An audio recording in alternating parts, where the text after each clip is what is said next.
I'm sure you all have seen by now, podcaster Tucker Carlson, just podcaster, not anything else. Tucker Carlson, famous guy. He just recently had on Mike Huckabee. Mike Huckabee, U.S. ambassador to Israel. Yes, and on his podcast, and I'll just cut to the chase right now. He pressed Mike Huckabee about the U.S.-Israel relationship more than like any other mainstream figure has. Yes, absolutely. Like, what Tucker Carlson did wasn't like good journalism. It was just regular journalism. Yeah. American journalists broadly have just given up asking tough questions, specifically about like the American war machine. And I'm critical of Tucker Carlson. I've never been an ally of Tucker Carlson. I think Tucker Carlson is a bad person who often pushes bad ideas. But for him to be the only guy asking actual questions about Israel, man, we've fallen. Oh, absolutely. Absolutely. And it's like, even beyond the horrible shit that Mike Huckabee was saying on this podcast, what I think is like more interesting, because it's just become acceptable and banal for like right-wing guys, or honestly liberals, to say awful, atrocious, horrible things about Gaza, to say that we should level the place. Shout out Lindsey Graham, shout out Mike Huckabee, shout out probably liberals and Democrats too. But what I think is the most interesting about this is just the reaction. And it's kind of the same reaction that Tucker Carlson has been getting since he started doing his own independent thing after he got fired from Fox News, where people are like, oh my God, Tucker's asking the real questions. Oh my God, Tucker's going out here doing what no one else is willing to do. And the only reason that Tucker Carlson can get praise from people seemingly bipartisanly for pressing Mike Huckabee on being a monster when it comes to Israel and Gaza is because the Democrats don't do it. Oh, yeah. The Democrats opened up a lane for Tucker Carlson to come in and take the moral high ground on this issue. Or even just like unbiased journalism, right? Like just regular journalists can't ask these questions because the corporations they work for have been completely captured by these interests. Yeah. So it makes Tucker Carlson look good. And in fact, I think actually Tucker Carlson is held back because he is still, at the end of the day, a far-right nationalist. For sure. And so all the questions he asks about our relationship with Israel is through the purview of like Christianity and American nationalism. So he can't, because of his ideological constraints, he can't recognize that Israel is just an extension of the American empire. There is no delineation between Israel and America. Israel is not controlling America. Israel is fully just a fucking military base in the Middle East for the United States. And his questions are held back by that ideology. Yeah. And despite that like restraint he has ideologically, he can still do better journalism than like every other journalist in the United States. And that is depressing. And it's crazy. There are some Democrats in Congress that have like obviously gone out and spoken like appropriately about the issue. There's like 6 to maybe 10 people in all of Congress, the bicameral legislature, that have said anything good. And they still voted for Iron Dome funding. Exactly. Yeah. But because the Democrats broadly, the DNC has not adopted the like moral policy, the right policy, the sane policy, Tucker Carlson gets to actually press Mike Huckabee about at one point he's talking about the thousands of kids that have been murdered in Gaza, and Mike Huckabee does the 10-7 was bad thing, and he keeps pressing him because Tucker Carlson fucking critical support in that moment, whatever, and Mike Huckabee's like, no, you don't understand. Israel, they recruit kids. Not Israel, Hamas, they love to recruit kids. They love to recruit kids and do this. And what Hamas does is Hamas will see the sites that Israel wants to target, and they'll gather their recruited kids around those sites that we don't hit them. And it's like, okay. And I'm but like the next thing after that is, why are you still hitting the site then? Yeah. Like we on this podcast have been talking for 2-3 years at this point about how like, when someone has a human shield, you can't shoot through them. Even if Hamas is taking human shields, even if I concede that, you still shouldn't shoot through the human shield. And there's never a justification to drop a 2,000-pound dumb bomb on an apartment building. Literally. Like, even if you said, hey, guys, I'm going to bomb this place, it's like, well, where else are they supposed to go? Yeah. They live there. And I get Democrats. I get the majority of Democrats, my Democrats, just walk around here and they're like, well, it's complex what's happening over there. We really couldn't begin to understand the history of what the thousands of years that led up to this apartment building being crumbled. I pushed back in a private meeting. You guys don't understand. I'm pushing back behind closed doors, but smiling when I take pictures with the guy. I'm pushing back behind closed doors, conveniently where you can never see. Yes. Conveniently where you can never see and like follow up and ask me questions about it. Cory Booker should never live down taking a picture with Netanyahu while he was literally starving the Gaza Strip. Yeah, during a starvation campaign. Like, actually insane. And it wasn't just him. It was like a coalition of, I think, like 10 Democrats, 10 Republicans or something. Because like Ted Cruz was there, Amy Klobuchar was there, Cory Booker. Like, it was a bunch of different people. But to your point about like Democrats have abdicated the moral high ground, a guy like Thomas Massey, has been looking really good to a lot of libs, and even like to us over the past year or so, because he opposed the One Big Beautiful Bill. He's been the Epstein Files guy. Him and Ro Khanna have been on it together. He's been opposed to funding for Israel.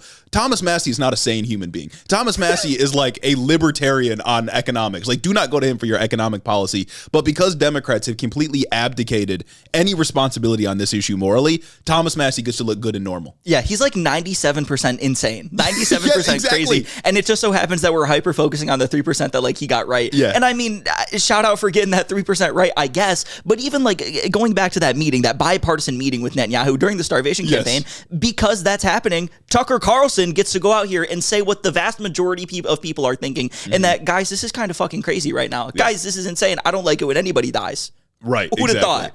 Like, it's not that hard to take that position. And unfortunately, we just don't have a mainstream party in this country that is anti-war. Yeah. Like, even I saw Josh Shapiro on, I don't know what talk show it was, governor of Pennsylvania. And he was talking about like, oh, well, I would like Trump to explain why he's going to bomb Iran. Didn't say he wouldn't want to bomb Iran. Hold on a minute now. He just wants the sort of like civil, he wants like the civil discourse associated with striking a country, but he doesn't care about the actual nature of striking and killing people in that country. Yeah, and it's so frustrating. That's just such a common like line from these people. It's like, oh, if Trump just told us why he did it, or back when we kidnapped Maduro, when Democrats pulled up and they're like, I wish he would have told us. If he would have told us, Ruben Gallego. If I could have voted on it, it would have been okay.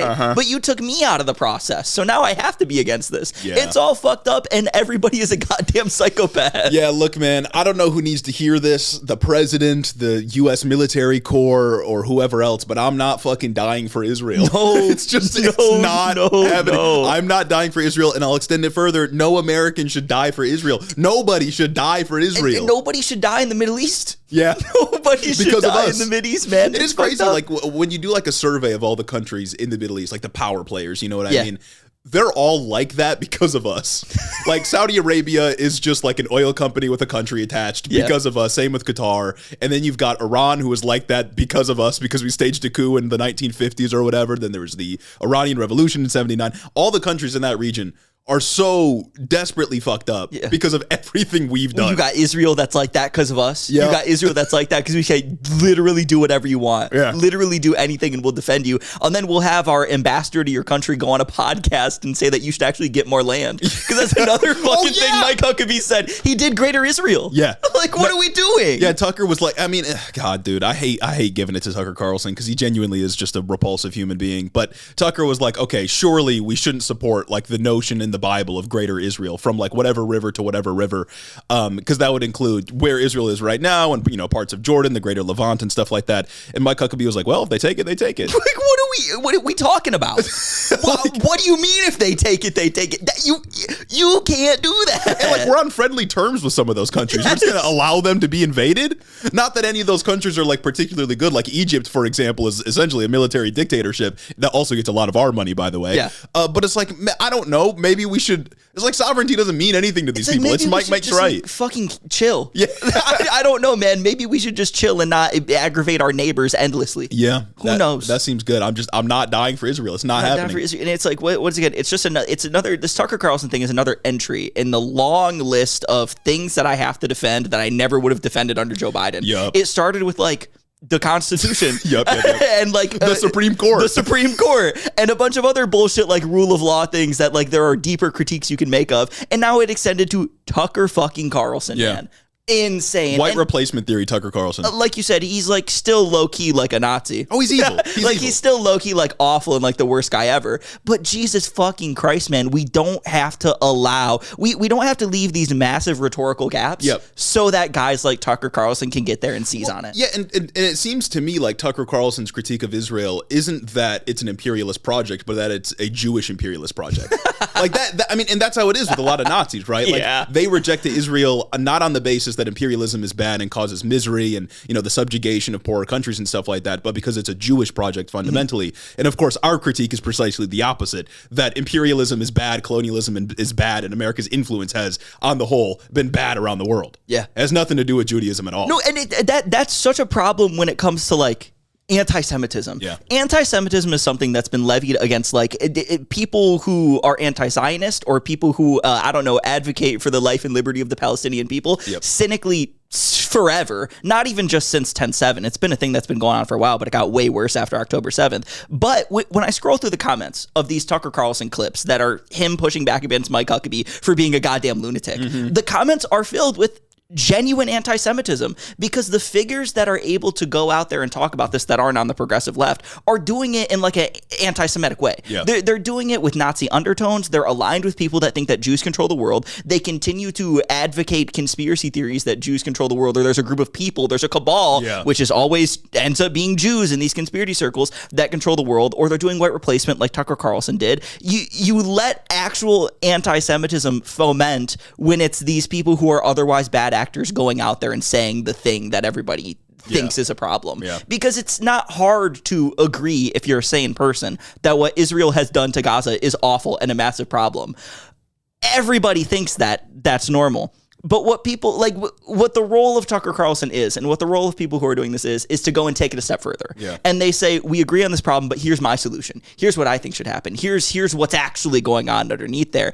And that's where you get like real anti-Semitism rising. Anti-Semitism is not being pro-Palestinian. Anti-Semitism is actually going out there and saying, no, it's these people are doing bad things because they're Jews. And that's what's happening, and that's what we're seeing, because there's no, the only pushback against Tucker Carlson is that, oh, he's being anti-Semitic for trying to be anti-Zionist or pushing back or doing whatever. It's just so frustrating. That's why I brought up the point earlier of Israel just being an extension of American imperialism, because that's what it is. I mean, the refrain that we so often hear, even before 10/7, was that Israel fights all of our enemies for us, right? They are just a proxy that can dole out what we need them to do in that region and can act as a bulwark against countries like Iran, who then, of course, sponsor groups that act against our interests. It's just an extension of American imperialism. That's why when people say like, oh, Israel controls the United States, it doesn't make any goddamn sense, because Israel is just an extension of America. There's no difference between the two countries. I would even argue Israel's not a real country on its own anyways, because of how it operates at the behest of the United States. It's just, we've gotten to such a point now, and the Trump administration is certainly enabling it, as we'll talk about with Iran, where Israel is so violently committed to expansion that I don't think there's a way to put a lid on it anymore without fully cutting. And of course, I've always been an advocate for fully cutting off Israel from all taxpayer money until they fucking act right and, I don't know, become a democracy with equal rights or something. But we've gotten to such a point where even just cutting off taxpayer money, I don't think it will stop them. Well, especially when you got guys like Mike Huckabee who are like, yeah, shit, they can literally do whatever they want and they can kill any amount of kids that they want. And we'll back them up. When we'll back them up because, guys, October 7th. Yeah. And I don't know if Huckabee's an evangelical, but essentially the evangelical position on Israel, and this is a thing that we always have to point out, because like people always say that Israel gets so much support and they imply it's because Jews run the government or something like that, when in reality the biggest advocates for Israel are often evangelical Christians, because core to evangelical belief is that when all the Jews are in the Holy Land, Israel, then the rapture can happen, the non-believers, aka Jewish people, will go to hell and Christians can ascend to be with God. They think essentially that once Jewish people are in Israel, they will be sacrificed to God and the Christians can like ascend to heaven. They're anti-Semitic. Yes. Crazy. Yes, like biblically anti-Semitic, dude. It's crazy. Like the most anti-Semitic you kind of can be. Like your entire like belief around the apocalypse is that all the Jews will die. That sucks. That sucks bigly. I don't want that. Anyways, I'm not dying for Israel. I'm not dying for Israel, and things are popping off. Man.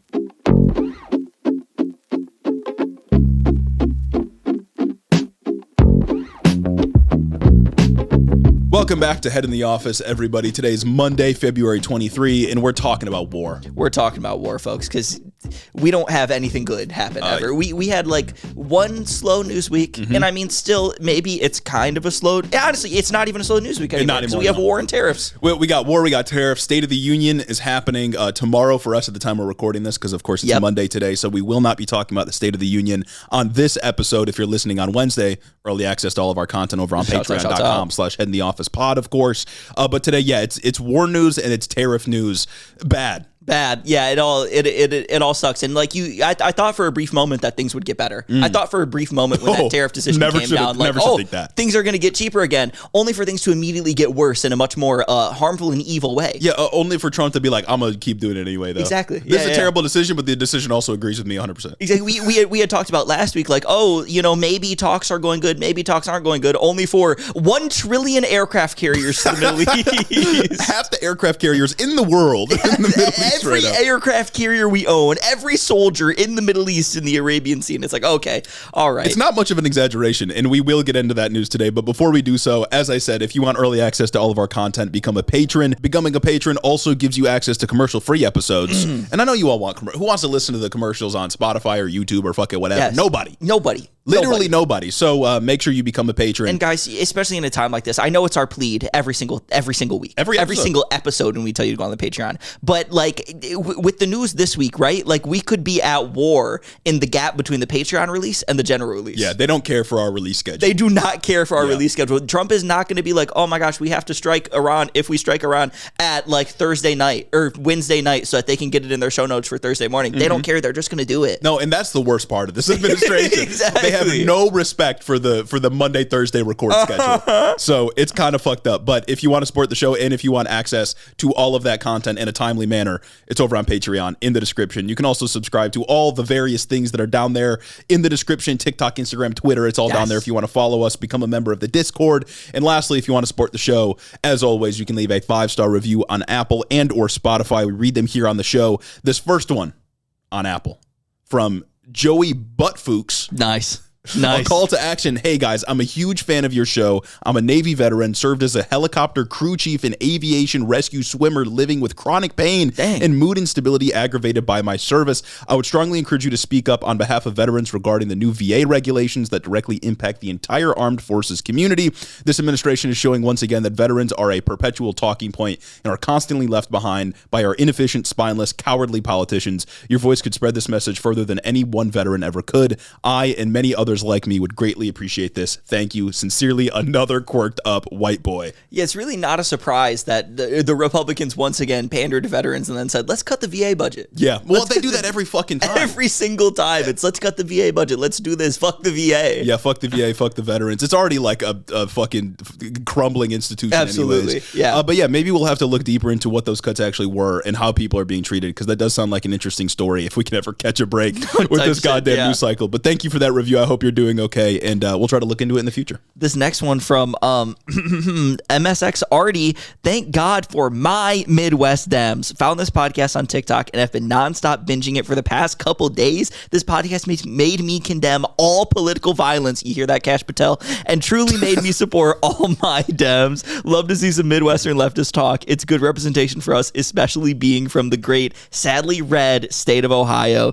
Keep up the good work and go Bucks and Bearcats. That's fucked up, man. The one thing y'all had was LeBron. Yeah. And look at where that's got us. Yeah, fucking look at what happened to that. Tel Aviv. What the fuck? Yeah, no, we can't. We're not one of those podcasts from LA or New York or Chicago. Exactly. Well, I guess Chicago's Midwest. But Chicago's Midwest, but it's not like real Midwest. But like, Chicago, you know like big city, you know what I mean? Exactly, big city. I feel like it doesn't count. It doesn't count. No, it doesn't count. Detroit up a million.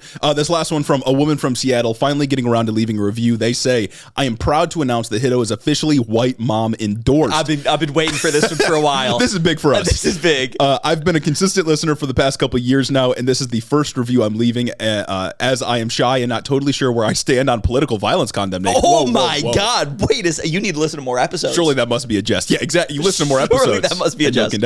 Thank you, boys, for delivering all bad things that are surely bad in the most palatable way possible, and for always having good and correct takes. I converted my husband into a loyal HITO listener and will continue to share the good word until Trump is hate tweeting about you two at 3 a.m. Eastern time. Keep up the great work. Wouldn't that be the dream? That is the dream. Wouldn't that be the dream? And man, that white mom endorsement. That's like when Biden got hit with the Obama call. You know what I mean? That's like when Obama called during the Democratic primary, and he's like, guys, it's time for Joe Biden. It's like Joe Biden's turn. That's like when Zoran finally landed the Hakeem Jeffries endorsement. It's as consequential.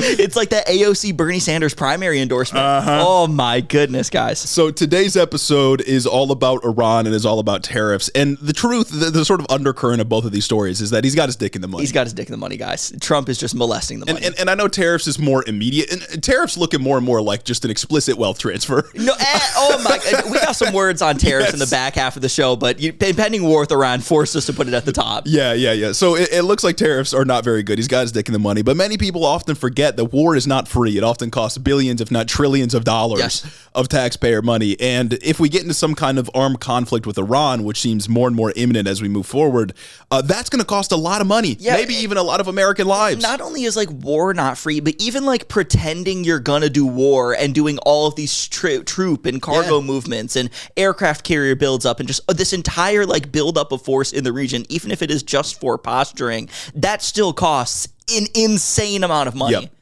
Yeah, it was something, and we're not military analysts, so I'm not going to pretend to know everything about this, but there was some stuff I was reading earlier that something like 40% of all U.S. air power is congregated outside of Iran's borders right now in the Arabian Sea and then in the Persian Gulf. Or like U.S. Navy air power? Yeah, I think that's what it is. I've seen like a bunch of batteries are over there. There's I think 2 aircraft carriers, which is fucking insane. Yeah. Because those things are big. Yeah, we just learned before the show, which this might have been a stat that I already knew, but the second largest air force in the world, aside from the U.S. Air Force, is the U.S. Navy, apparently. Insane. Which is stupid. Stupid. Why? Stupid. Come on, man. Anyway, so as we spoke about last week, negotiations on Iran's nuclear program have seemingly stalled, although reporting feels a little contradictory on this issue. Some reports say that they're finding agreement. Others throw sort of cold water on that. I think today, whoever's leading negotiations for Iran said something like, oh, we're making progress or something. They keep saying that. But they keep saying that. They keep saying that, which, makes sense. Like if you're the guy, if you're on the side where you're being threatened like of an invasion, I would also be like, no, guys, like things are going good. Like we can really we can work this out. Everything is perfect. Guys, we can work this out. I promise. Most recently, Steve Witkoff, Trump's special envoy to the Middle East, another guy with just no qualifications whatsoever. And again, we're not big on like, oh, what are your qualifications for this job? We're not those kinds of guys, but truly just like the most unreasonable picks for these jobs in the Middle East right now. So Steve Witkoff is leading Trump's envoy to the Middle East, and he said, quote, this is about why Iran hasn't capitulated yet. He said, quote, why under this pressure with the amount of sea power and naval power over there, why haven't they come to us and said, we profess we don't want a weapon, nuclear weapon, of course. So here's what we're prepared to do. And yet it's sort of hard to get them to that place. This is all just might makes right politics. Yeah. This is literally Steve Witkoff going over there and saying, well, it's the Trump administration's policy to threaten to fucking kill you and everyone you love. Why aren't they obliging? No, it's like I literally have a gun pointed at you. Why won't you just do what I ask? Gun to your head, agree with me. I'm going to kill your civilians. Like, why won't you just do it? Again, like we said this so many times with like Hamas and Israel negotiations and stuff. Like, if the options are agree with me or I'm going to kill you, that's not a negotiation, that's a threat. Yes. Like there's no negotiation, there's no diplomacy happening if the only other option is I'm going to kill you and your people. And it's like might makes right, but it's like a caricature of might makes right. Like it's taking it to such an extreme that even like, what was it, like Adam Kissinger's rolling in his grave or Henry Kissinger? Well, I was going to say like it's might make, like Henry Kissinger was might makes right, but in a way that no one ever knew about until years later. Exactly. Until he was firmly out of power and like chilling with all of his money or whatever. But here it's just like, yeah, might makes right. Yeah, if Henry Kissinger was still around, he'd probably be like, guys, calm the fuck down. Yeah. Like, hold on a minute. Like, you're supposed to develop these things over years. You're supposed to do that. You're supposed to bomb Cambodia on Christmas secretly. Yes. You know what I mean?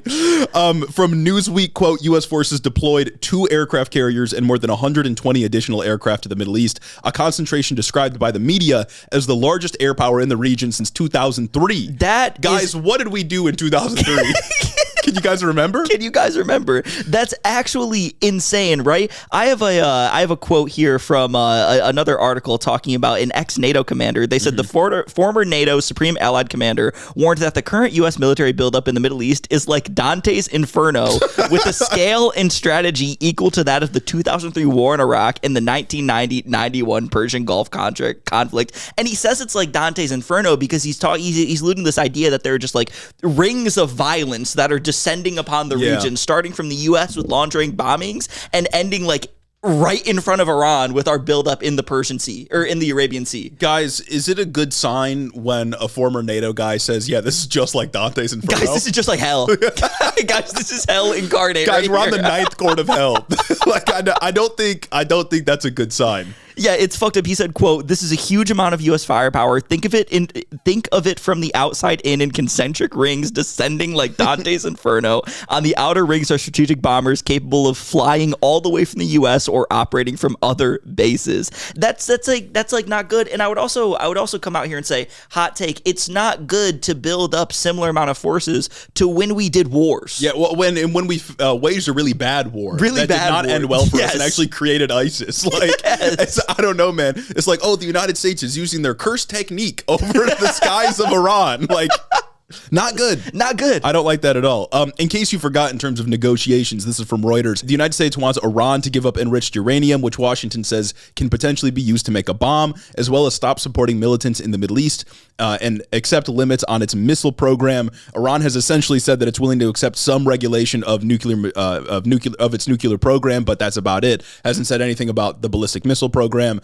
or their support of various militants around the region. So, again, I don't see how they close the gap here. No, I think we are at an impasse that's impossible to pass. Well, and it's just like totally unprompted too. Yeah. Like we've gone on and on about how there was an Iranian nuclear deal in place under Obama, then Trump undid it during his first administration, and how he's essentially trying to claw back what already was in place, and he just didn't like it because Obama did it. But truly, like, I don't see how we get past this at all. Like, and there's no reason for this aggression. Like, there's been no public explanation of any of this. And as cliche as it is to keep bringing up the nuclear deal that Obama did, and how Trump Trump pulled out of it, now we're doing this, that is the story here. Yep. Trump pulled out of this deal because he had like an ego about it, and then he couldn't get his own done, and he's like, so I'm gonna fucking kill people now. Yep. Like, that we are literally run by toddlers. Yeah, no, the JCPOA was we withdrew from it in, I think, 2018. Iran withdrew from it later on, and why would they even be inclined to go back to it? Yeah. They agreed to it before. It's been 8 years since then. Why would they ever go back to that deal if the country that they had the deal with, the primary country that signed on to that deal, already backed out one time before? Yeah, there's no reason for, especially because we struck them with Israel last year. Why would they agree to anything? And why would they trust us if deals like monumental, historic deals like that are so fickle that the next guy's just like, no, exactly. No, actually. In a sort of time is a flat circle moment, Steve Witkoff said Iran, quote, is, quote, probably a week away from having industrial grade bomb making material, and that's really dangerous. If you recall, they said this literally less than a year ago. Yes. Netanyahu said they were like 24 hours from a bomb. they've been like minutes to midnight from a nuclear bomb since like the 90s, dude. Yes. It's fucking deranged. We're doing this shit again. Well, and like the Trump administration told us after they struck Iran in June of 2025 that we completely wiped out their nuclear capacity. Yeah. It's going to take them years to actually rebuild. There's no way they can do it. And if they do it, we're going to bomb them again. And now, less than a year later, like 9 months later, they're about to make a bomb again. They're like 3 seconds from a bomb. Like, the most transparent administration in history, like, immediately leaked that, guys, we missed the target. Guys, we did not get anything. Well, and then Caroline Levitt called that leaker a low-level loser. This is true. And then moved on. But I don't think we ever like publicly acknowledged that we didn't hit anything, did we? Yeah. No. Well, Trump didn't, of course, and Caroline Levitt called the guy a loser. Hell yeah. Hell yeah. So again, the pretense for the initial strikes on Iran, totally unprompted, were that Iran's gonna have a bomb in like 45 seconds. Yep. Guys, we need to stop. We need to skip lunch and we need to bomb Iran immediately. And that is the pretext again. It's nonsense. It's utter nonsense. And once again, it's all a fucking caricature. Everything that's happening right now is a caricature of just itself. Like, none of this is to be taken seriously, really, because it's just like, what the fuck are you going to do next? There's no shame. There's no thought behind any of these arguments. There's no actual like consent manufacturing machine. They're just replaying the same old hits without the sauce that they once had, or without any of the buildup that they had before. It's just, they'll fucking believe me. And you know what? Like, 33% of the country will believe whatever Trump says, regardless of anything. So can I even really fucking blame him? Yeah. Apparently, Witkoff also met with Reza Pahlavi, which is the son of the former Shah, which was ousted in the 1979 Islamic Revolution. Pahlavi has previously called for U.S. military intervention in Iran and has essentially urged against negotiation of all kind. Well, he wants to be king. So, right. He's the son of the literal former monarch that was a U.S. puppet from the jump. After Iran, of course, got a little too socialist with their national oil supply. So, I don't know. Him meeting with the guy they're probably going to install to then lead the country feels bad. That does feel really bad. That does feel awful, especially with reports that Trump is considering strikes. Trump is considering ramping up strikes. Trump is considering strikes, and now Trump is considering regime change. So that's the updates on the story. That's what's been happening over the last week or so. And I think our one saving grace is that it seems to me that Trump is aware aware of how bad a protracted war would be for him, which is why all of the military stuff he's done so far has been pretty limited. Like the decapitation of the Venezuelan government was insane, right? It will cause instability for years to come, but it's not a boots on the ground war that we are constantly fighting.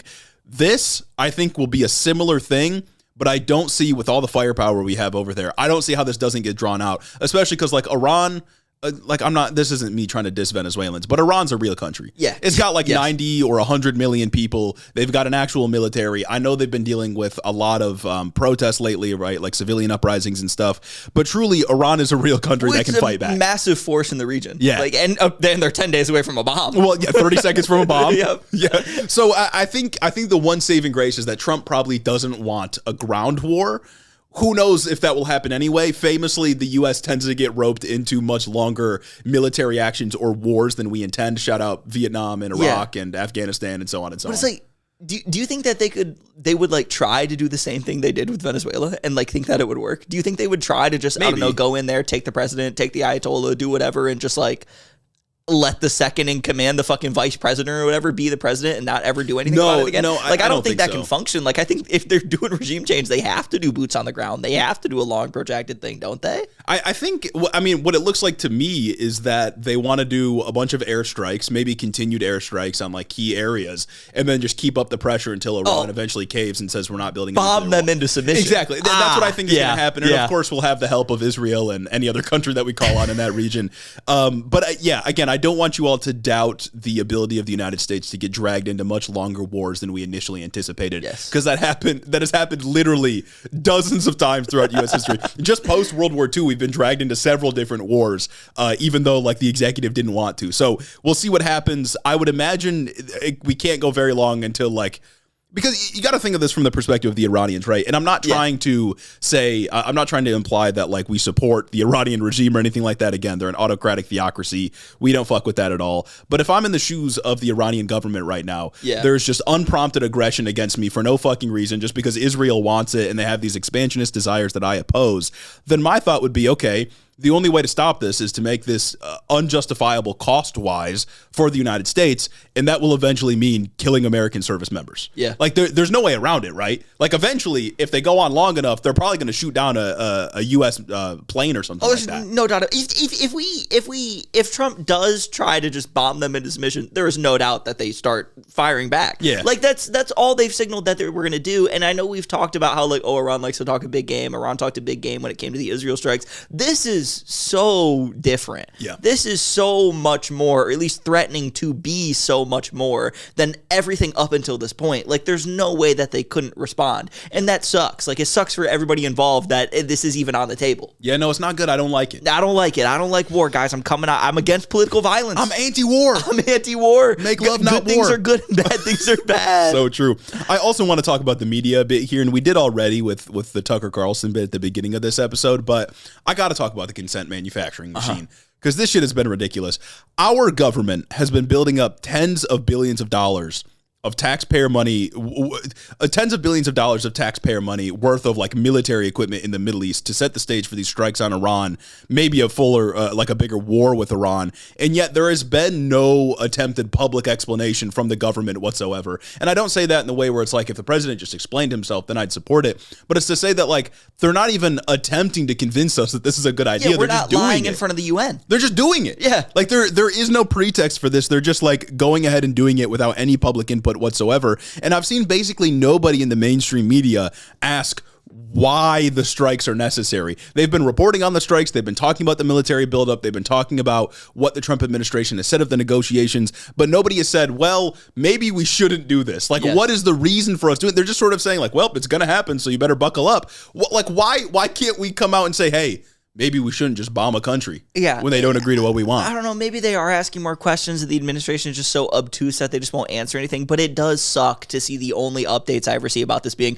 new aircraft carrier. Guys, we got another aircraft carrier in the Arabian Sea. Oh, build up more troops. Oh, more cargo flights are happening. Watch this flight tracker. And it's like, Why? Yeah. I just feel like we've been made so accustomed to like war and indiscriminate violence that nobody even bothers to explain to the public why armed conflict with a country like Iran is in our interest. There's not even the facade of legitimacy. They just do it. Yeah. Like they're not even trying to explain anything. And like it benefits very few people, right? Like it's not in the benefit of the public. Obviously, weapons manufacturers make billions of dollars off of our taxpayer money. Israel, of course, gets us to fight their battles and gets us to help them with their expansionist desires. The war hawks in the administration that are deeply Islamophobic want to wipe Iran off the map. They've been signaling this for years now, even when they were out of power. This does not make us any safer or any richer, but a couple of people are geeked about it, so we're just doing it. I do have to just like wonder if it's just a function, like the lack of coverage of why is just a function of the fact that there is not like a real justification for this. You know what I mean? But like nobody's like pushing. I haven't even seen anyone ask like, "Hey, why?" No, why is any of this nuts?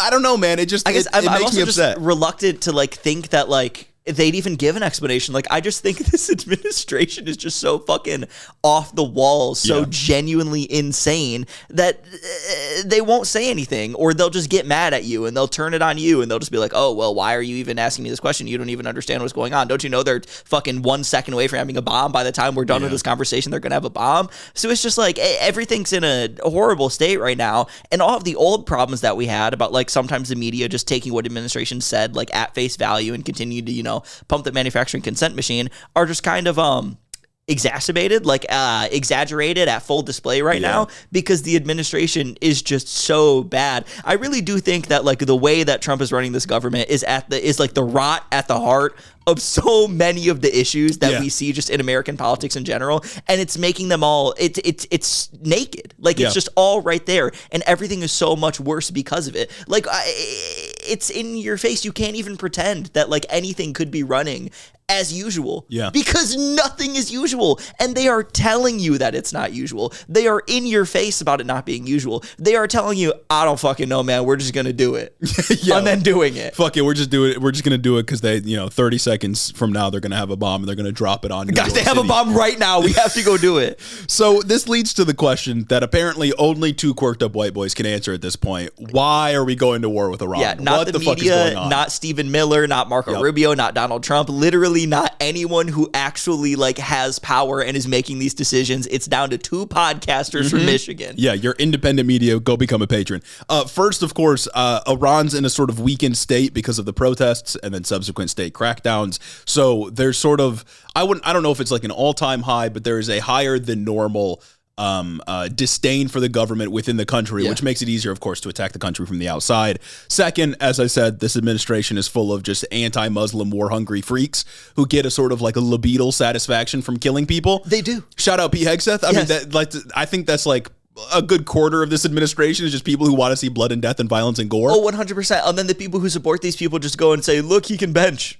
Look, this guy Pete Hegseth can have a bench video. How many 45-year-olds do you know that can do that? I don't fucking know, man. He's a TV host. Like, he can do whatever. He just shouldn't be the Secretary of War. Yeah, pay no attention to him using the rubber plates. Even though you can't see the number on the side. You can't see the number. And then lastly, of course, Israel's economy and Israel's politics sort of rely on this constant expansionist war, and the United States is fully aligned with whatever the hell Israel wants to do. Isn't Netanyahu literally facing like actual like trouble? Like actual corruption trouble, like the Supreme Court, like he's like unpopular, and part of the only reason why he's actually maintained power up until this point is because of the war in Gaza. Yes, yeah. Which is interesting because you hear a lot of liberals say like, oh, like I support Israel, but I don't support the Netanyahu government, right? Well, the Netanyahu government is upheld by continued military action that you keep supporting. Yeah, you keep propping up Netanyahu because you sign checks for $5 trillion to Israel every other week. So if you want Netanyahu out of power and you want like a kinder Israel, whatever the fuck that would look like to the liberals, then it seems that maybe you should stop sending him money. Like that seems to be the thing to do. But of course, we're not going to do that. I think there was, I don't have the numbers on this, but there was a war powers resolution that was making its way through the House, essentially pulling back Trump's forces from doing anything to Iran. And that got shot down. And some Democrats voted in favor of it because they think Iran's a threat to Israel. In favor of shooting it down? Yeah. Oh, some Democrats voted no. Yeah. Dude, those are my Democrats right there. Yep. There's levels to this shit, guys. Oh, there is levels to this shit. That's How are you so soulless? Like, like, dude, how are you so fucking naked, man? That you're just out there like, oh yeah, no, whatever, this is cool. Yeah, like, I want to find exactly who it was because it was kind of goated. War powers resolutions are awesome because they're just, no, you don't have this power, we have this power. Like, it's not anything like real. It's not a new fucking law. It's just like guys, wait a second. I'm just trying to clarify our roles in all this and remind you that you can't go to war without me saying yes. I'll say yes if you tell me, but it's crazy that you're not telling me in the first place. That's what these fucking are. Or at least right now, that's what they function to be in this very moment, man. I'm so, my Democrats, man, what a fucking, Jesus Christ. Donald Trump has proven that he can just go out and do whatever he wants. He can strike Venezuela. And didn't the war powers resolution for that get voted down too? The Venezuela one failed in the Senate, I believe. So I don't know if the House has taken a vote on the Iran war powers resolution just yet, but we've already got Josh Gottheimer and Mike Lawler's a Republican, but Josh Gottheimer said he's going to vote no on the resolution. He's a Democrat from New Jersey. So we know for sure it's not going to pass unless Republicans jump on board and say, hey, no more war. But of course, it's the Republican Party. Yeah. Man. So we'll fucking see what happens. What happened to Trump being a dove? What happened to all this? What happened to the dove? What happened to no new wars? It went from no new wars to, in fact, like the biggest war. Like, in fact, actually, like a huge war, the hugest war we've seen this decade. Who would have thought the no new wars ticket starting a new war? Exactly. Oh my goodness! Wow, that's crazy. Anyways. Man, that would suck so bad. We're dying for Israel, guys. Dying for Israel. Dying for goddamn Pete Hegseth. Dying for Donald Trump. Yep. Dying for Mike Huckabee.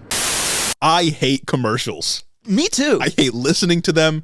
I hate when I hear them, whether it's on TV or on podcasts. Grr, I just can't stand commercials. Grr. They're the worst. And the one place you can go to avoid commercials, like this one you're listening to right now, is patreon.com/headintheofficepod. Become a patron, and you get early access to our episodes, and they're all completely commercial free. No more interruptions. And you could be one of our friends. And that's arguably the more important point. And, in trying times like this, friendship is what we really need. Friendship's really important. And you can buy your way into being a friend of ours by heading over to patreon.com/headintheofficepod. Again, early access to episodes, no commercials, access to all of our content before anyone else sees it.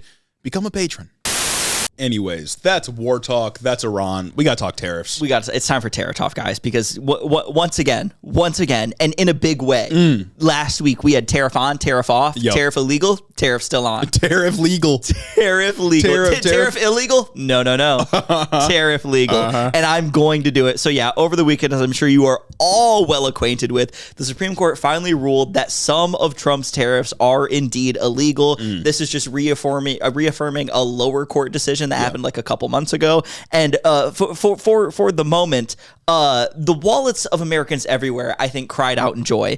But it really was only a moment because Trump and his pals in office are there to just stop everything that's good. Yeah. I think, and only do everything that is bad. So we really got to get into it now. It was a 6-3 decision. Classic. Classic 6-3 decision. Classic. Where Samuel Alito, Brett Kavanaugh, and guess who? Clarence Thomas. Our favorite. The man Thomas dissented and voted that the tariffs were indeed legal. Roberts wrote the majority opinion and said that basically Congress needs to authorize this. Yeah, it's a rare good 6-3 decision. Exactly. Yeah. Usually they're horrible. Maybe the only good 6-3 decision we're going to get this year. Exactly. Yeah. So, count your fucking blessings, guys. Yes. So the crux of this is basically just Congress has to authorize this. Yep. Trump did not have the power by the authority that he thought he did to go out and just impose this crazy tax on Americans without Congress saying yes and approving it. That's why it was illegal. Important understanding what's going on is that SCOTUS only ruled that the tariffs Trump implemented under the International Emergency Economic Powers Act are illegal. That covers like the Liberation Day tariffs. You guys remember back in April 15th or some shit like that? Yep. Trump said, we are tariffing everyone. Yeah, blanket tariffs for no fucking reason. Tariffing the entire world, 10% minimum. We're tariffing that Penguin Island, if you remember that. We're tariffing this place. We're tariffing that place. Fucking 30% tariffs here. He put up that fake chat GPT ass equation on the board. And he said reciprocal tariffs, even though it was crazy. It was wicked. And now it's illegal. I can't remember what country it was. It might have been like Lesotho in Africa. He was like, oh yeah, we have a wicked trade deficit with them. It's like, well, we export diamond, or they import diamonds to us. Yes. Like that's where the trade deficit comes from. And they also didn't count like services that we render. It was only goods. It was only like commodities to be bought and sold. It wasn't things that we also offer other economies. So that was all a fucking stupid mess. bullshit. That was all stupid bullshit. And it's not illegal because it was stupid bullshit, although I think being that dumb should be illegal. It was illegal because Congress didn't authorize it. Which makes sense, right? For those of you that took civics class in high school, Congress has the power of the purse. Yes. And when it comes to raising revenue and spending that money, that's Congress's job. That's Congress's job. And Trump, I don't know if you have it in here, but Trump went on this tirade saying, I can embargo a country. I can cut off all trade with a country. I can do this, this, and that. But I can't raise $1.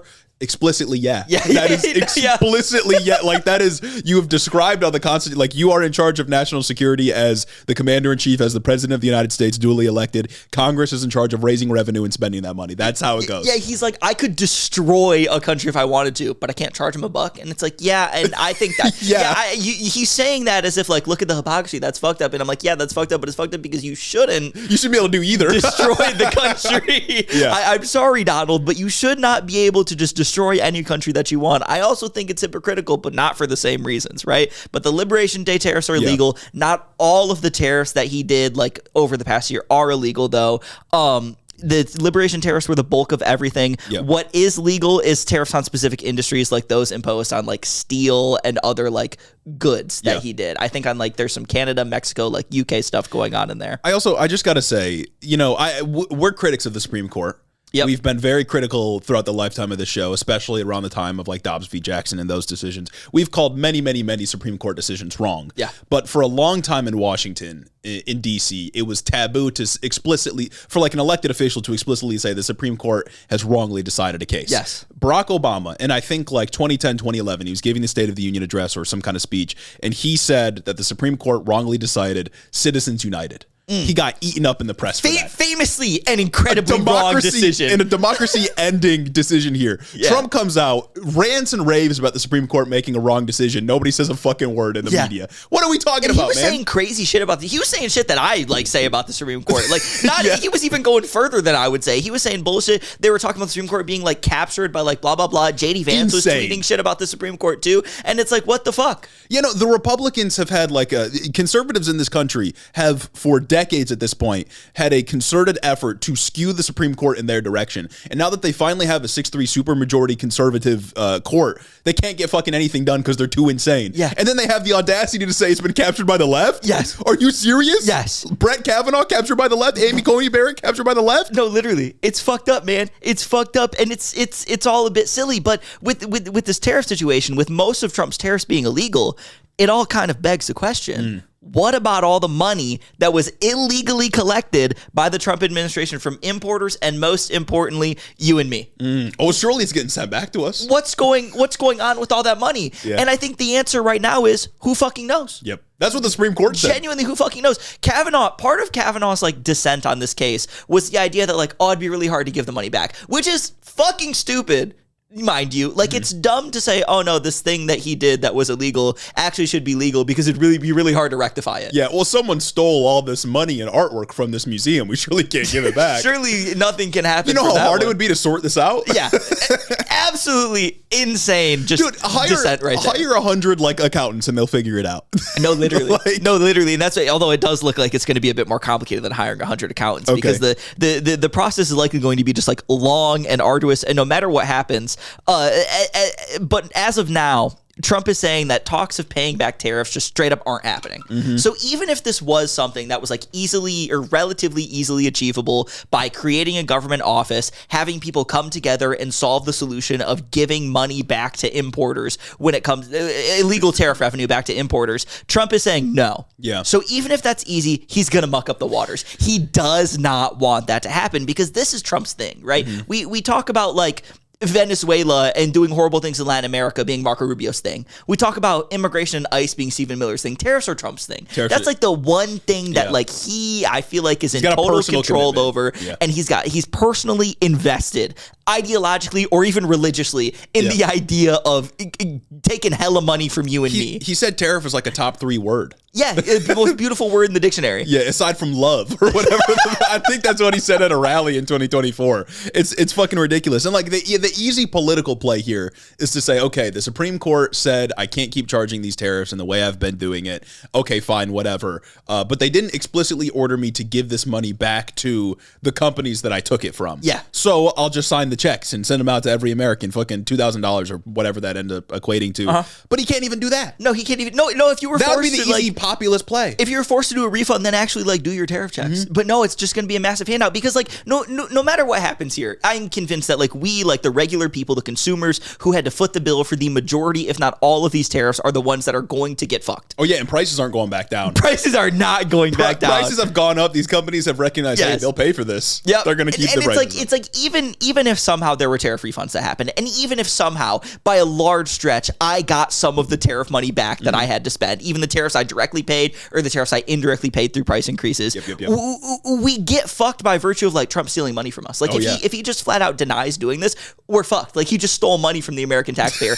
like $100 and something billion from all of us. It's crazy. Yeah, and we were fucked because that money was taken out of my pocket when I needed it. If I even get it back, I'm not even going to get it back in its full amount because that's fucking impossible. And if I don't get it back or nobody gets it back, corporations don't even get it back like Trump is alluding to, then everyone is just fucked and the president literally stole billions of dollars from taxpayers. Yeah. And even if there is some kind of refund, like that's just literally just funneling wealth to corporations. Yes. Like and that's why I said wealth transfer at the top of this episode. Like if we paid collectively as American consumers something like $150 billion to the government in the form of these tariffs, in the form of like increased prices that then translated into tariffs, and then that tariff revenue is taken and then just distributed back to the corporations, they're not going to give us the money. Yeah. They're not going to refund us anything. Yeah. So they're just going to take that money and leave. Well, they just transferred wealth to these corporations. And I mean, even if they wanted to, even if corporations were good entities, even if the people, that ran these corporations were good and just and righteous and virtuous and a good thing that was good instead of a bad thing that is bad a lot of the time, how would they even go about getting you that money? Yeah. Because who paid like the tariff directly, right? When Walmart imports like whatever widget they get from China and pay whatever tariff rate that they paid, they're taking that and then they're upping the price of the widget that you pay at the store for it. You're not technically paying a tariff, but you are paying for the tariff indirectly. They get that tariff check because they paid the tariff. Yeah. How are they going to give that money to you? Like, are you going to have to submit receipts that you never kept? Well, no, Would that even be a thing? That is an impossible Herculean task to overcome. Yeah. It cannot fucking happen, and it is just a massive transfer to the companies that were already rich as fuck to begin with. Yeah. These international supply chains, the people who are importing from whatever the fuck are getting a boon from all of this. It is crazy that he's collected something like $100 or $200 million or $1 billion in the form of these tariffs, and he just hasn't explained what he's going to do with it. Oh, no, well, he keeps saying, "Oh, tariffs are going to fund this, tariffs are going to fund that." He's like, he keeps saying he got like trillions and trillions and trillions of dollars in tariff revenue, and that's just like not the case. Just not true. And anytime he wants to do something evil that costs money a lot, he's like, "Oh, tariffs will pay for this." I wouldn't be surprised if he says tariffs paid for the missile that killed the Ayatollah. Like some shit. Whenever he goes and does that, tariffs paid for the aircraft carrier, the USS Gerald R. Ford, to go and sit in the Arabian Sea. It's all been like fundamentally ridiculous. And like you said, like a couple minutes ago, we have already proven to Walmart, to wherever, to whatever big corporation that imports, that we are willing to pay for this higher price. Yeah. We are willing to pay for this new price level. Even if the price level goes down, which I imagine prices will go down, because you can't keep the prices where they are without facing massive backlash. It's just not something that will happen. It doesn't fit into like the calculus of running a business. You want to at least like say you were able to lower prices. They already got the money from the tariff. Prices will not go down to what they previously were. No. What's the most likely thing to happen, at least in my point of view, is that the price level will settle somewhere between what the lower price we used to pay pre-tariff and the high tariff prices that we were paying. And it may not settle closer to the lower price. Yeah. It will settle towards the higher price. And it'll be a marketing gimmick. Exactly. And there's going to be some other excuse. There's going to be whatever. Or maybe they'll throw a tariff sale and they'll just put all the bullshit they couldn't sell to you beforehand and like say that this is some way that you're getting your money back by giving more money to them. I don't fucking know. All I know is that we all got fucked. Yep. We all got fucked by this bigly. massive tax that Trump ran on. Yep. He ran on taxing you, and he is doubling down on taxing you even more. It's all bullshit, and it's fucking impossible that you'll get your money back. Scott Bessent said of the potential refunds, quote, "I've got a feeling the American people won't see it." That quote is awesome. Yeah. He's just admitting, like, yeah, you guys aren't getting anything. He's like, yeah, it just is what it is. Sorry. Yeah. Sorry you got fucked. Sorry you got fucked. And like whoever owns Walmart got $1 trillion more. And again, the easy move here is just to ship out some refund checks. Fuck, means test it if you have to. Yes. But that's the easy right-wing populist slam dunk that they could do. But they are they have so much contempt for their own voter base and for the people in this country that they can't even do that. But it's like, that's the easy, like, populist thing to do. But you know, the people who bankroll their campaigns would be upset with that because if they did take that tariff revenue and just send it to a check to whoever, everyone's going to get mad because some people are going to still like lose money on how much they spent on tariffs based on how much they've consumed or whatever. Yeah. And businesses are going to be like, no, I should have got that money. Yeah. No, I should have got that money. Blah, blah, blah. I paid the tariff and I didn't raise prices. Oh, they're going to lie. And this administration has like an ideological or psychological commitment to hurting people. So there's no way they would just give you money. Exactly. And that's the thing here. They're ideologically committed to molesting the money and just doing every bad thing that they can. But with all of this price talk, I think it's really important to, I guess, like center this price talk in reality, because that's kind of just like what would happen in an ideal world. Say the Supreme Court issued their decision. The Supreme Court came down with that 6-3. Tariffs are illegal, Trump. You can't do these Liberation Day tariffs. And everything was perfect after that. Trump would be like, oh, got me. Yeah. You got me. Looks like I can't do this thing anymore. That is not what happened, because tariffs are not going away, because Trump is not happy about any of this. Pretty much immediately, he announced new tariffs under other authorities that have more quote-unquote restrictions. Awesome. And I say restrictions like that because under the other authorities Trump is trying to invoke, the tariffs would be temporary and or require investigations and hearings. I'm not convinced of any restriction when it comes to things that this administration can do. I mean, it would be like decent politically for the left if the right wing, if Republicans had to like sign on to these tariffs and pass it through Congress. Yeah. Well, that's not even the restriction. But that was like the original thing that the Supreme Court said. But that's not it's not going to happen. No, literally. And it's like, I I think you all can forgive me for thinking that any like investigation that Trump launches into trade relationships will be bullshit, giving all the like well poisoning, general stubbornness and past behavior with regard to literally everything that he's ever done before. Yeah. You know what I'm saying? Yeah. Like on Friday, right after the ruling, he announced 10% blanket tariffs on everyone again under Section 122 of the Trade Act. He then raised that to a 15% blanket tariff on Saturday. Cool, so just the same shit. Just because. Like, I can't stress this enough, how our president is just a petulant child who is throwing a temper tantrum because he was told he is breaking the law, and now we are all, as consumers, being punished for it. Yeah. As people who just buy food to live, we are punished for this. And like, again, I mean, it's no surprise that the rich and powerful have no accountability in this country, right? But just like flagrantly breaking the law again. Yeah. You've been told that a practice is illegal. No accountability whatsoever. He just gets to do whatever he wants. He just gets to do because in part because both the Supreme Court and Congress have ceded all decision-making ability to this president, and nobody's going to do anything to stop him. Well, now these new tariffs are done. This is why I brought up the restrictions and already kind of poisoned my own well by saying that the restrictions are bullshit, because they are, and you shouldn't believe that they aren't. Section 122 of the Trade Act allows the president to impose tariffs of up to 15% on any country for up to 150 days. What's stopping Trump from just starting the tariffs again after his 150 days expires? Yeah. You know what I mean? That's Nothing. kind of my question when it comes to this. And I know, like, in a traditional administration like norms would, public backlash would, but this administration does not care about that. Like, genuinely, is there a cool down? Like, he just dropped his alt? Yeah. Is there something we have to worry about here? Like, there's nothing. From what I've read from NPR, I'm seeing that Congress needs to approve the tariffs after 150 days. But genuinely, what stops Trump from going out there and imposing a technically different 14.99% tariff? I don't know, and I don't think that Trump cares.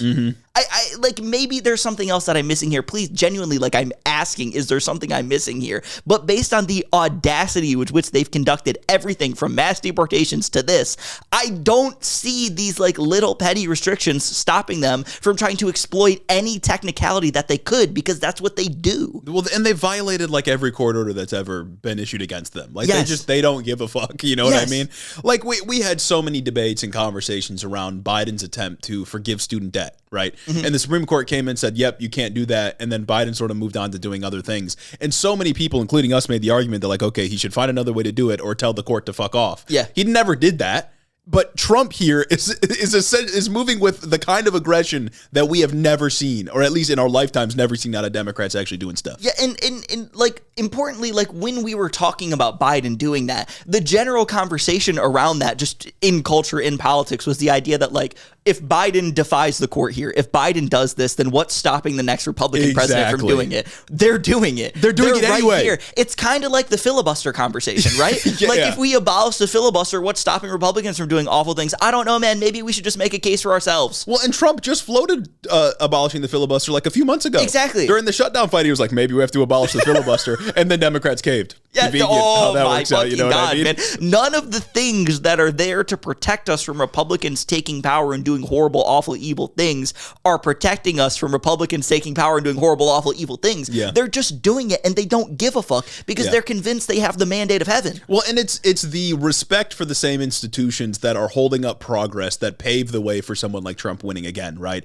Like the Supreme Court stepped in, not just on student debt, but on a couple of other things for Biden as well, and halted progress, and he just respected that and moved on. And that prevented him from assembling the kind of program that would then get maybe Kamala Harris elected again later on. Of course, Gaza is a part of that conversation as well. But like, if you're not willing to push back against an institution that's been so thoroughly captured and actually fight for the people that the democracy is supposed to represent, then yeah, they're going to elect a demagogue who's going to do even crazier things with even less respect for the institutions. Like, I don't know, man. It seems clear to me. And they're all going to suck. Like, all the things they do are going to like suck really bad and make your life more expensive. That's the same thing with the filibuster, because the argument is always that if we get rid of the filibuster, then Republicans are going to come in without the filibuster and do crazy things. First of all, they're going to get rid of the filibuster if they have to anyway. Trump's already floated it. And second of all, it's the filibuster that prevents us from assembling a project that will then get us elected instead of Republicans in the future. And also, honestly, even with the filibuster, you guys, my Democrats, don't stop Republicans from doing crazy things. They just sign on to them in the name of bipartisanship. They get petty restrictions on whatever crazy thing happens and just let them run wild because they're like, fuck, that polled well. Yep. Lincoln Riley Act, shout out. Lincoln Riley Act. No, literally, like none of this actually like feels like it's stopping anything. And I know that like, yes, there are circumstances where the filibuster shit has stopped something. You don't want these abuses of power to happen, but like I want Democrats to be able to do good things that they can then run on instead of being Republicans but less evil. Yeah, no, and I do think, like, I don't know, maybe I've grown more cynical over time. But it does seem like there's at least a portion of Democrats in the Senate that don't want to see the filibuster go, because then they would actually have to do something when it's their turn to have power. Then they wouldn't have an excuse to hide behind when, you know, the perfectly correct amount of Democrats votes no on something, and then the filibuster can't be overcome. Well, they'd be exposed for not having an actual like project. Yeah. Not having an actual like. Well, they got to get rich. Anything on. They got to get filthy rich. Exactly. Guys, how am I supposed to get filthy rich if I have like a vision that would like hurt the profits of the people that pay me massive money, or if I condition it on Israel? Exactly. If I condition it on Israel, I can't go be a lobbyist afterwards. Precisely. So. How am I supposed to do that? But just going back to the tariffs and the 150-day thing, because I feel like it like sounds crazy to say that Trump will just do it again. Trump will just impose the tariff again if there's no cooldown. But I really don't think it is. I don't think it's that hard to imagine a world where after 150 days, Trump just reinstates it. Yeah. It's the kind of thing that is exactly in line with everything else that they've done, and it all sucks so bad. And like, why wouldn't he? Why wouldn't he? There's no reason he would. Nobody's going to stop him. Exactly. And the other restrictions that like surround other measures that he can use to like implement like tariffs, like he won't be able to just blanket like I'm tariffing this country. Honestly, probably he will be able to. I'm not going to make any like actual assertions about that. But other restrictions involve Trump has to do an investigation into this trade relationship. They're going to lie. They're going to lie. Like they're just going to lie. There's no more like analysis that I can do into this. I can't go and I can't look and say like, oh, this person that works in the trade office did this before and this is what's happening like before, like what we used to do with Pam Bondi. Yeah. Before, when Pam Bondi was announced at the pick, we were like, oh, she was the Florida Attorney General and Trump paid her money and then she stopped investigating Trump. Yes. I can't even do that because they'll just lie. They'll just lie. There's nobody to look into. No matter who's there, they're just going to lie. Yeah, these motherfuckers lie as easy as they breathe. There's no getting around it, man. It just is. It is what it is. It is what it is, and it sucks really bad. Yeah, so that's Trump having his dick in the money. The final question, I guess, is does this save Trump from himself? Because one of the arguments that, or I guess just a part of the discourse for the last year or so, is that Trump being able to run wild with tariffs and a bunch of other stuff it gets his supporters riled up, but it makes everybody else, even like the median voter, very upset. Yeah. And so stopping him from doing harm might actually help him in a weird way. I don't know. I don't think it does, because I think the damage has already been felt, and I think the well's already been poisoned. And like we said before, prices will not return to normal. There will, if I'm being nuanced about this, it'll be a performative thing, I think. It'll be performative. Yeah. There will be some prices that return to normal, but you can't convince me that if you take everything, if you take a market basket of goods and you take all of the market basket of goods that have been like prices raised due to Trump's tariffs, and where tariffs were passed on to the consumer, which is pretty much anything that's been imported, especially things from China, blah, blah, blah. I do not think that broadly, on average, prices will return to the levels that they were beforehand. Prices will remain at an elevated rate. And that's how you have to look at things. It's how inflation is calculated. Like this will bump inflation up. Like this will like blah, blah, blah. Or you'll see a temporary down spike in inflation as price levels begin to like moderate themselves, but not return to normal. I think the pain has already been felt. Nobody is really gonna like be giddy about prices going down 50% like they are angry about prices increasing 50%. Yeah. Even if these tariffs weren't an immense burden on individual people's lives, or even if they couldn't like actually like, you know what I mean, like feel it or like see it and notice it when they're looking at the receipts or at the grocery store, what they did feel is that, oh geez, things are generally more expensive right now. Yeah. That's how they're going to feel, and that sucks. And that's on top of the fact that broadly for decades at this point, given that we're still fully entrenched in this neoliberal project, people have been suffering economically, right? Like the tariffs obviously have added to the pain and have made things worse, but broadly for years, people have felt like the economy is just not affordable. Like I am getting crushed in every single possible way. Yeah. And so even if there are some like price savings associated with these tariffs going away, like you said, people are still unhappy, and that will not change. No, that will not change. It's kind of like when it comes to like whether or not the Supreme Court decision like saved Trump from himself, I think it's more of like the Supreme Court put a Band-Aid on the bullet wound, and there's no way that he can fix the rate of replacement from like the blood loss. Yeah. I think that's what's going on here with that. Anyways, that ends on the tariffs, but there are a couple of extra things we should talk about. And this one's a banger. This one's a banger? This one's a banger. This is sort of similar to the topic we were talking about earlier with Iran and with Israel. This is about the DNC report. Oh. The 2024 DNC report that was hidden from us, hidden from the public, despite promises from Chair Ken Martin that it would be public. He said, we will be publishing this. And then at the end of the year, he was like, well, never mind, guys. Guys, never mind. It's actually not productive for us to publish this. We should I don't live in the past. Wasn't that actually his excuse? It's not productive to publish this right now. We just won. Yeah, we just won. I don't live in the past type shit. Well, recently the DNC has been accused by a number of different policy groups of hiding the DNC, in part because the DNC's own report found that Harris's policy on Israel was a, quote, net negative in the 2024 election. Interesting.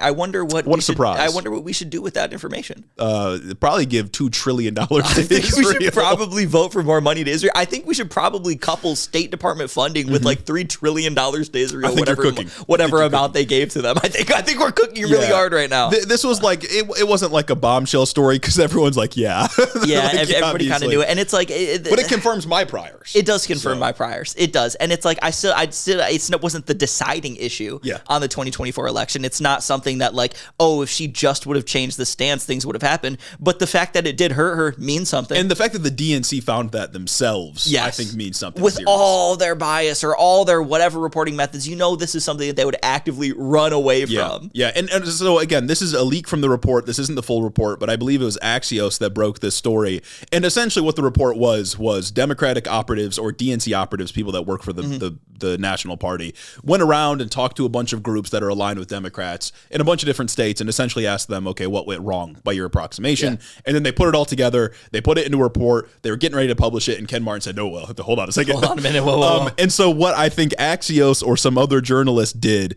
was go to the people who helped assemble the report and asked, what did you tell them? Yeah. And all those people were like, yeah, we told them Gaza was hurting them, which I believed is just about correct. Because like, honestly, how could it not? If you told me that Ken Martin or the DNC broadly heard that Gaza hurt Kamala Harris like negatively, affected her campaign negatively, and that was the reason why they didn't release the report, like that's the only reason why it didn't come out, I would 100% believe you. Yeah. I would 100% believe it, because it's like, there are still Democrats that like seems like they're iffy about conditioning aid to Israel. It's like crazy. it's so touchy. And AIPAC has demonstrated, AIPAC and like these other Israel line PACs had demonstrated that they are willing to shamelessly just dump crazy filthy cash into any opponent that is saying that they'll not like unfettered dealing with Israel. $4 trillion to Israel, and if you say you're going to condition aid, they will fucking spend against you. Well, and AIPAC in its super PAC, I can't remember what it's called. It's something incredibly banal. Okay. Like, it's like United Democracy Project or some shit like that.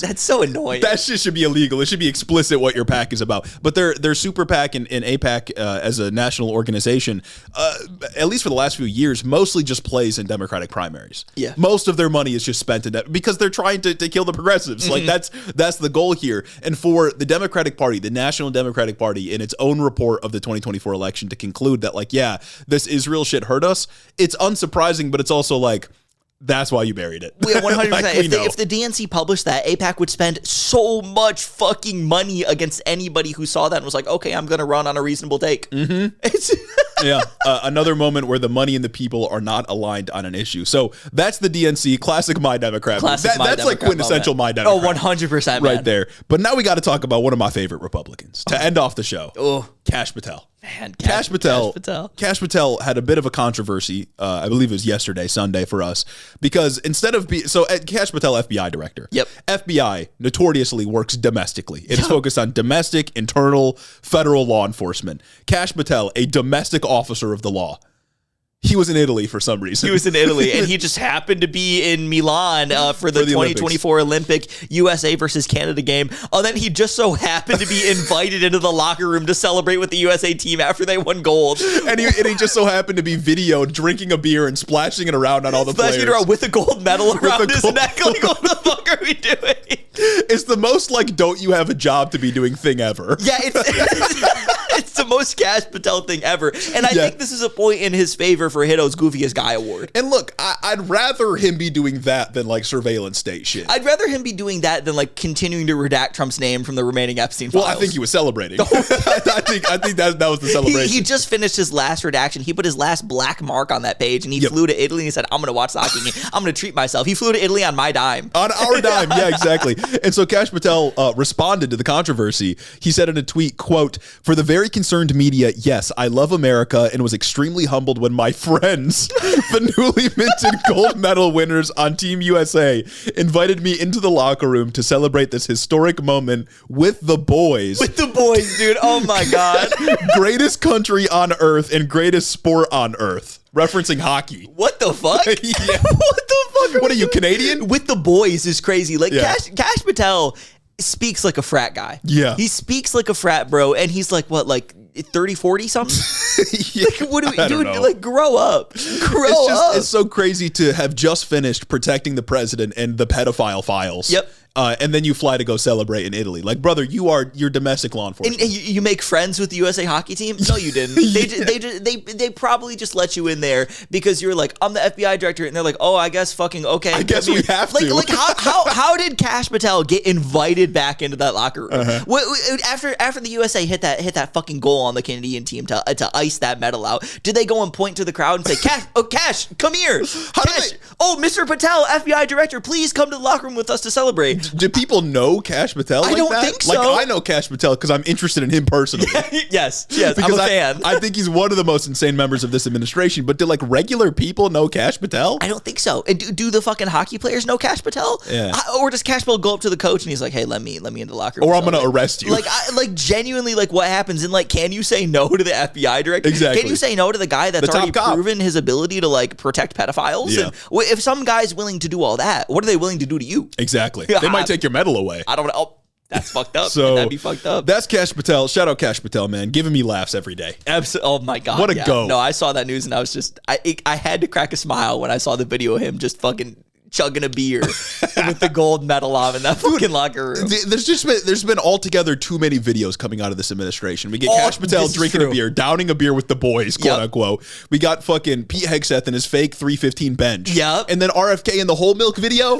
Jeez, like, and that's all in the last week. And that's all in the last week. It's all in the last week. There's so many more examples that we can't even come to. And that's just like the administration figures. It is general Trump administration policy to go out and video everything you do and post it online. Whether it be ice, whether it be drinking cold milk in a hot tub, whether it be working out in a sauna in jeans on, whether it be going and fucking partying with the USA Olympic team. There is nothing that these guys have not recorded, man. It's crazy.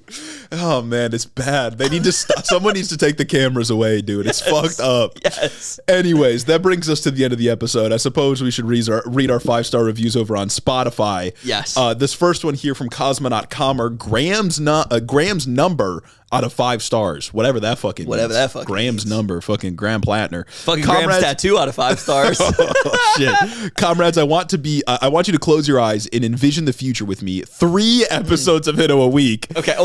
We can achieve this greatness by all subscribing to the Buy a House and Cash Fund on Patreon. The boys are always hitting S-tier takes that help diffuse from the insanity of the American empire. Keep going, boys, for all our sakes. P.S. Gage saying gas is an audio stim for me. Let's gas. Let's go. P.S.S. If it's not too much to ask for you to lightly cover Latin American news. Latin American news. Yeah. Guys, Venezuela. Guys, I can't lie. I don't know anything. I am Mexico stuff, I guess. am an ignorant American.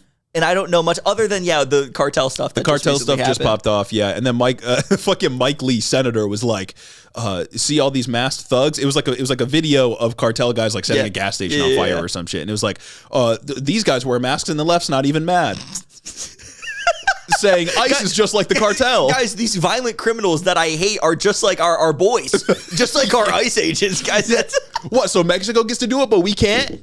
What's up with that? That's fucking awesome. I think like generally there's just like a pattern you notice with conservatives where if the state does something evil and horrible and objectionable and like some criminal does it, they'll be like, oh, well, look at this double standard. Look at what you're calling out. Yeah. If one individual does something bad and it doesn't make like a crazy national news cycle, but the government does and it does, oh my God, they are in there talking about the left's hypocrisy every single time. This random brown guy I found killed a white woman, so we can't kill a white woman? Are you What's serious? up with that? What's going on? I thought fair was fair. Exactly. Yeah. 100. Why do you care when someone who's been deputized by the state to do violence, go and do violence against you? What about this random guy that did violence against you? And is now in jail. We're surely the same thing. Yeah. It's goated. This next one from Sean M. LOL, 5 out of 5 stars as always. You don't have to read this review out loud, by the way. Well, I am. Too late. Wales is the country next to England, like Scotland is the country north of England. Oh, yeah, because we had that thing where, what Wales are you talking about? And around me, there's a ton of anti-royalist sentiment. Look up Wales during Charles'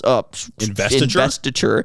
Also, unfortunately, I can't say I found you right after I quit PodSave in 2023, but you guys scratch the same bi-weekly podcast itch, and you have actually good takes on my Democrats, shit strategy, and lack of backbone, which I needed. You know, that's something I didn't consider. I didn't know PodSave was twice a week. Yeah, PodSave twice a week. Maybe once we made that twice a week shift, that's why we've garnered so many more PodSave listeners. Well, and PodSave's got like a trillion different shows. Yeah, PodSave like the World, PodSave America, I don't know.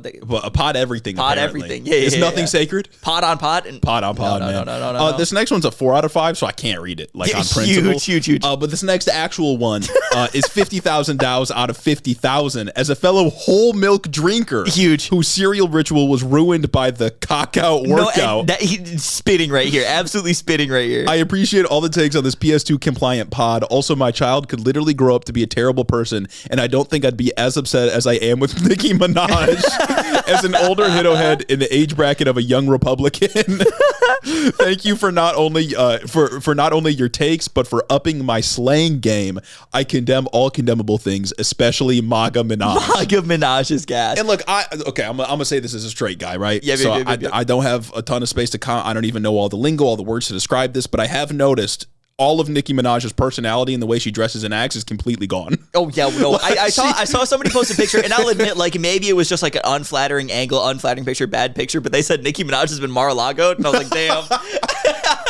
No, I do think there's something to that. Like, they're all funneled into the same exact beauty standards, and they all end up looking insane. And I get it. They're probably victims of like the patriarchal standards to some extent, but it's like, you did choose this path. No, for real. And it's like you, an undocumented immigrant, chose the path of supporting the party who wants to ethnically cleanse undocumented immigrant. This next review from Nick, 5 out of 5 stars, Scottish first-time listener here, and there are monarchy bootlickers in the UK, despite the fact that the monarchy has been loser maxing since it began. Unfortunately, that's my royal family. You guys are now my favorite pod, even across the world, and I look forward to tuning in each week to hear your opinions on everything. You know, for a long time, I didn't really understand a lot of people like from across the world tuning in to like listen to American politics.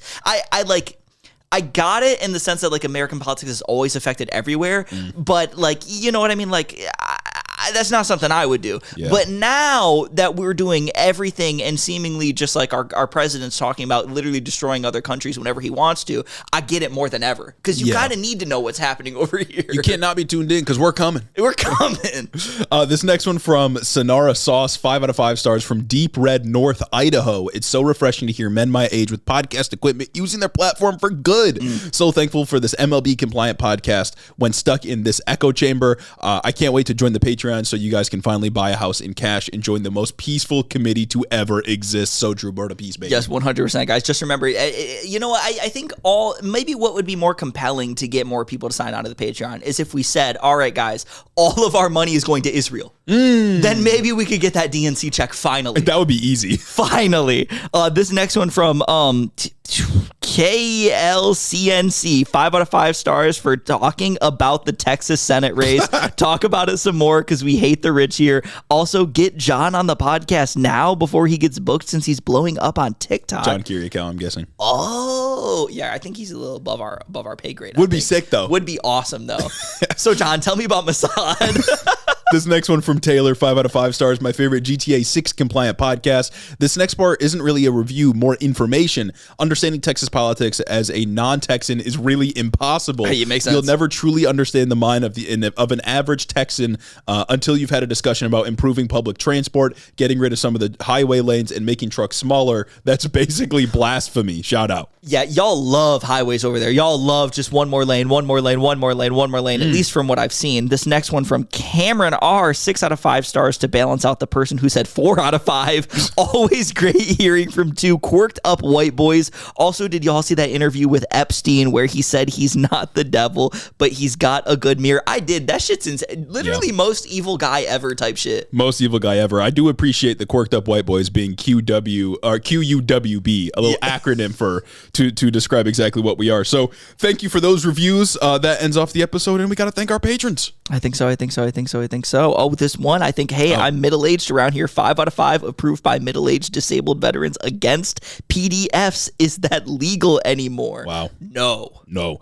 Anyways, time to thank our patrons. Got to give a special thanks to Caden Kraut, Chris the Postman, Christy Beck, Mike Chuplinsky, Clayton LaFed, Mark Gager, Caleb Joy, Rich Taro, Tari, Fergalaki, Max Vizquez, Jacob Rogers, Colin Mooberry, Fixer Punk, Jim Egbers, The Beta Burrito, Cincy Alex, Joe Stentrum, Adrian Sandoval, Chloe Sam 601, Colleen Kutch, Jennifer DeVoe, Croft Fishman, Bennett Benton III, Alexa Benanti, Big Booty Beatdown, Sam Maloney, Ted Cruiser Boy Toy, Dictator, Jace Luke O'Shea, Cocker Charleston, Danielle Jackson, The Word of Microsoft, Jennifer Science, Aaron and his Gundam Gundams, Darth Father, Tailored for Content, Corey Chambers, Retro Mondo, Veronica, aka B, Raxon, Ass Smith, The Grotler, Murder in a Trench Coat, Kaselin Kelly, AK Ghana, Guana Don, Zach Lantian, Austin Griff, Marcus Corbett, Caleb Roper, Taylor Rensock, Cammy, Tylen Freeman, Isaac Hodges, Madeline C, Anna Vlanick, KCC, Say Yes to West, August, Particular Pickman, Sir Capalot, Jeff Sines, Brendan is Egg, Froggy Gumdrop, Jackie Boy, Shameless, Coherent Babbles, MJ is Sharp, Michaela Munsey, The Wallace 3000, Chris T, Kashan Lala, Amanda R, Tyler J, Particulon, Membrez, Rhonda Stiletto, Midwest Marks, Joe the Mailman, Gary from West Michigan, Shawnee GG, Juniper Not Jupiter, Stacked Crabs, I Crowley, Urban Peach, Lord of Forlone,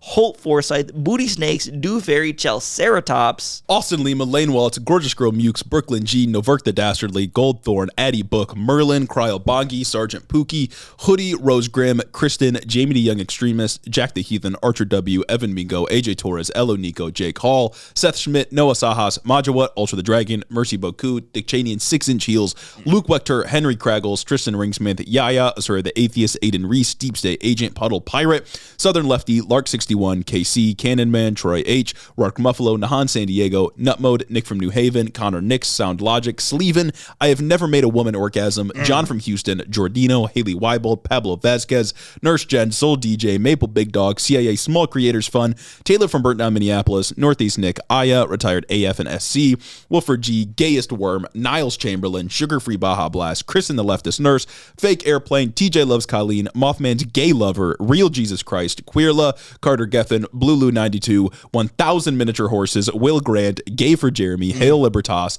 Walter Vonder Vogelwide, Rad Dene, Captain Butt P, salutes, Cam Toki, Chef Sam, Mex Pliquet, Mealy Ducard, called me Bubba the way I receive HITO, Gina, a platypus named Icarus, K Boob, Randall, What, Popo, Dilly, Quasi Pox, Jeremy the Killer, and my mom. Thank you all so much for supporting the show on Patreon. If you want your name on this list, you know where to go. And if you want early access to all this shit, you're listening to this point, you might as well go become a patron. We'd really appreciate it. And thank you for listening to this episode. Have a great week.